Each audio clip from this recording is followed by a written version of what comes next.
Good morning. I'm Sheriff Carmine Marcino, and thank you for being here today.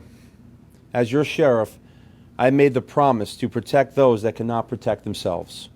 Children, the elderly, and of course, animals. Around 5 p.m. last night, my family members responded to the Coastal Village Apartments off Three Oaks Parkway in reference to an animal abuse complaint. The caller observed a male, later identified as 20-year-old Beckham McLeod, violently beating his dog, King. While on the phone with our dispatchers, our witnesses began recording. What you're about to see sickens me.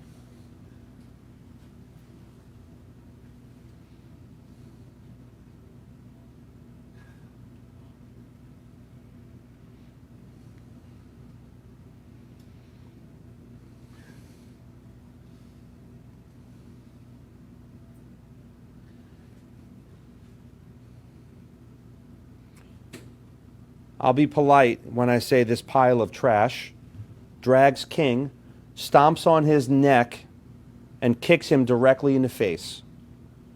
McLeod continues to forcibly pull King with a leash before kicking him in the chest again.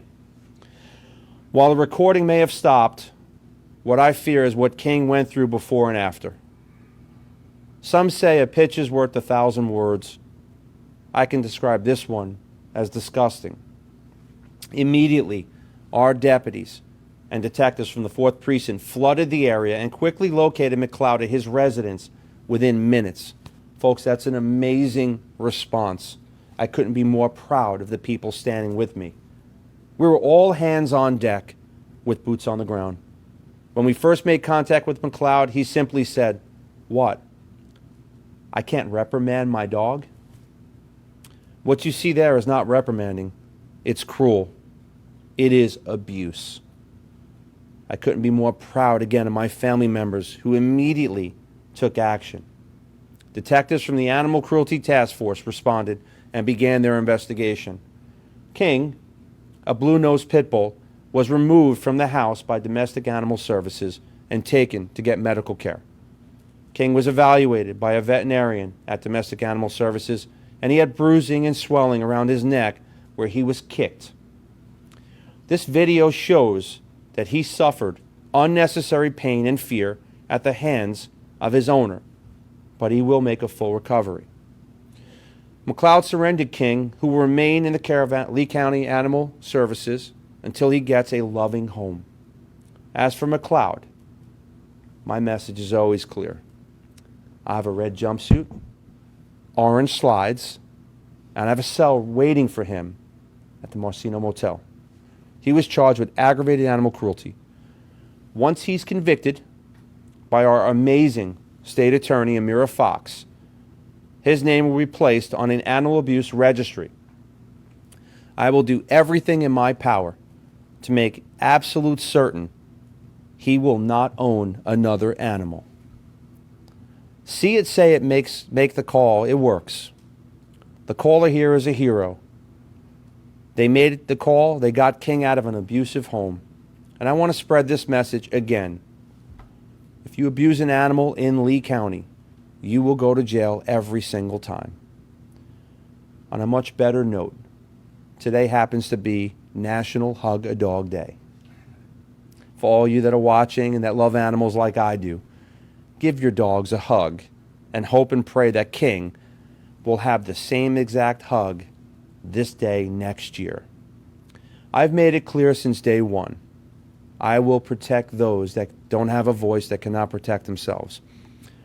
It saddens me and it sickens me that I'm sitting here doing another press conference for someone who truly steals oxygen from America, who wants to abuse and kick a dog in its face and chest. We are not going to tolerate that. And again, I couldn't be more proud of the men and women and my family members that when that call comes out, immediately go into action. We have zero tolerance on abuse. I'm proud to serve, in my opinion, one of the greatest residents in the county. The Lee County residents want law and order. They want safe, secure streets and environment, and it's an honor to serve them. So I'll take questions. Any priors with McLeod? So McLeod had no priors, but again, this is clear abuse, and it's very, very unfortunate. It saddens me. I'm talking about it. How important was that video and also the 911 caller to, identifying him and also the abuse? We talk about see it, say it, make the call. We're a team, we're a family, but this county's 1,260 square miles. We need the citizens of this great county to call us, give us information. Okay? In this case, we had two different people that gave us two different videos. And very, very important. Now, if they don't call it in, we're not stopping the abuse. So it's critically important that everybody's involved. It's one big team. And again, most importantly, we stop the abuse and we get that dog out of a house and a home that's abusive. And we're going to make sure we do everything in our power to get it a nice, loving home. Can the sheriff's office confirm if this is the first pet that McLeod? So at this point in time, I don't know exactly if he had pets before, but what I do know now is I will do everything in my power. First of all, if convicted, his name goes on the criminal animal abuse registry. And I'll make certain he's not going to see another animal for another 5 years minimum. Again, this behavior is sickening. It's one thing to discipline a dog. It's another to abuse your dog. Blatant abuse. Was King the only animal in that household? Yes, King was. So King was the only animal in that household. There were multiple people living in that household. And again, this, I want to reiterate and specify, this has nothing to do with FGCU. This person is not affiliated with the college. So any rumors of that, I want to take that off the plate right away. This is a person who had nothing to do with the college. It's an animal abuser. Any other questions? I want to thank you all for being here today and getting my message out loud and clear. Zero tolerance means zero tolerance. I couldn't be, again, more proud of my detectives and the men and women of the Sheriff's Office who go out there every single day and make an amazing difference. Thank you so much.